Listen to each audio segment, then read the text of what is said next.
आमाच्या विशेष बुलेटिनमध्ये आपलं स्वागत आहे. पाहूया विशेष बातमी. सोलापूरच्या काँग्रेस खासदार प्रणिती शिंदे यांनी महिला आरक्षणाच्या मुद्द्यावर पत्रकार परिषद घेत आरएसएस आणि भारतीय जनता पार्टीवर तीव्र टीका केली.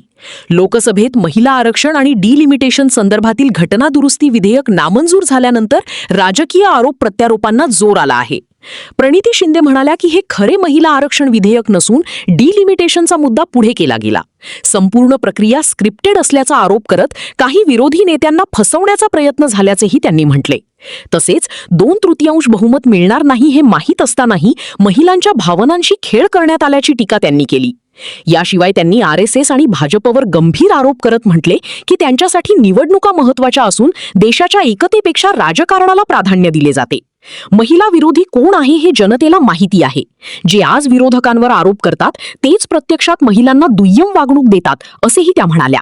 तुम्ही किती महिला विरोधी आहात हे ह्याच्यावरून कळतं की तुम्हाला सीट्स वाढवून महिलांना आरक्षण द्यायचं. आरक्षण केव्हा म्हणतात? जेव्हा एक्झिस्टिंग सीट्समध्ये जेव्हा तुम्हाला जागा आरक्षित होतात तेव्हा त्याला आरक्षण म्हणतात. इथे तुम्ही तुमच्या बाहुबलींना, तुमच्या गुंडांना सगळ्यांना मजबूत करताय, वाढवताय सीट्स आणि त्या वाढीव अतिरिक्त सीट्समध्ये तुम्ही महिलांना आरक्षण देताय. म्हणजे ह्याचा अर्थ तुम्हाला महिलांना आरक्षणच द्यायचं नाही आहे. बरं, दुसरी गोष्ट मान्य करतो, डिलिमिटेशनची गरज आहे. आम्हाला पण वाटतं डिलिमिटेशनची गरज आहे, पण डिलिमिटेशनची पद्धत असते. एक तर डिलिमिटेशन का होतं? जेव्हा लोकसंख्या वाढते. आम्ही सगळे लोकप्रतिनिधी राहिलो आहोत, लोकसंख्या वाढते. जर लोकसंख्या वाढली आहे तर तुम्हाला नाही वाटत की तुम्ही फ्रेश सेन्ससची आकडेवारी घ्यायला पाहिजे होती? तुम्ही 2011ची सेन्ससची आकडेवारी घेताय, त्याच्यावर तुम्ही 50% टाकताय आणि सेन्सस न करता तुम्ही डिलिमिटेशन करता आणि हे 50% रँडम. त्यांच्यासाठी निवडणुकाच महत्वाच्या असतात, देशाची अखंडता महत्वाची नसते. हे एवढं अनकॉन्स्टिट्युशनल आहे की हे पूर्ण नॉर्थ साऊथ ब्रेकअप करणार आहे, डिवाइड करणार आहे आणि असंविधानिक पद्धतीने हे बिल पास करण्याचा अतिशय खालचा असा प्रयत्न अमित शहाजी आणि मोदीजींनी केला, ह्या सत्ताधारींनी केला. एवढंच नाही, पण त्यांच्यात कुजबूज होती हे बिल त्यांचं डिफीट झाल्यानंतर की पता था की गिरने वाला है तो लाया ही क्यों. एवढी मोठी एम्बॅरेसमेंट गव्हर्नमेंट सत्ताधाऱ्यांना झाली आणि म्हणून त्यांचा पूर्णपणे फेल्युअर आहे, त्यांचा पूर्णपणे डिफीट आहे.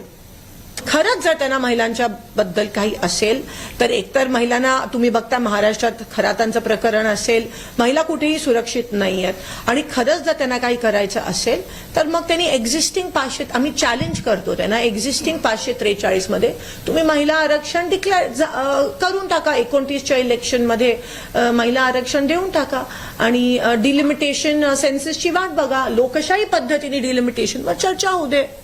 पण हे जे तुम्ही देशाची अखंडता, देशाची एकंदरीत जी युनिटी आहे ती तुम्ही खराब करण्याचा विचित्र घाणेरडा प्रयत्न आजपर्यंत कोणी केला नसेल. आणि फक्त 2 इलेक्शनसाठी. म्हणजे तुम्ही बघा, काल पण नॅशनल प्लॅटफॉर्मवर येतात, काँग्रेसचं नाव 50 वेळा घेतात, कमीत कमी 50 वेळा घेतात. हा नॅशनल प्लॅटफॉर्म आहे. मागे तुमचा तिरंगा होता, बीजेपीचा झेंडा नव्हता आणि मग एवढा ड्रामा त्या ठिकाणी तुम्ही करता. आणि खरंच काही असेल तर मग आणा बिल, आता ताबडतोब पारित करा. ते पारित तर झालंय, लागू करा 543 वरती बिल आणि महिला आरक्षण लागा. सगळ्या महिलांना त्या ठिकाणी सुरक्षित द्या. त्या पक्षात एक तर लोकशाही नाहीये. आपण ऐकतो की त्यांच्याच महिला म्हणतात की आपको तो बोलने के लिए चान्स मिलता है, हमें तो चान्स भी नहीं मिलता है. म्हणजे ऑफ द रेकॉर्ड सांगितलं तर असं आहे. आणि आज जे हे म्हणतात की काँग्रेस किंवा इंडिया अलायन्स महिला विरोधी आहेत, नेमके तेच. आणि आपण बघतो आरएसएस पासून आतापर्यंत महिलांना ऑब्जेक्टिफाय करतात, महिलांना तुच्छ समजतात, महिलांना एकदम खालचं स्थान देतात, महिलांना संरक्षण देत नाहीत. आणि नेमकं सगळ्यांना माहिती आहे की कोण महिला विरोधी आहे आणि कशा प्रकारे महिलांचा वापर करून, महिलांच्या नावाखाली महिलांच्या भावनेशी खेळून तुम्ही डिलिमिटेशन बिल स्वतःच्या फायद्यासाठी, जिकडे तुमची सत्ता आहे, ज्या राज्यात तुमची सत्ता आहे तिकडे तो 50% फॉर्म्युला फायदेमंद ठरणार आहे, जिकडे तुमची सत्ता नाही आहे तिथे तो फायदेमंद ठरणार नाही आहे.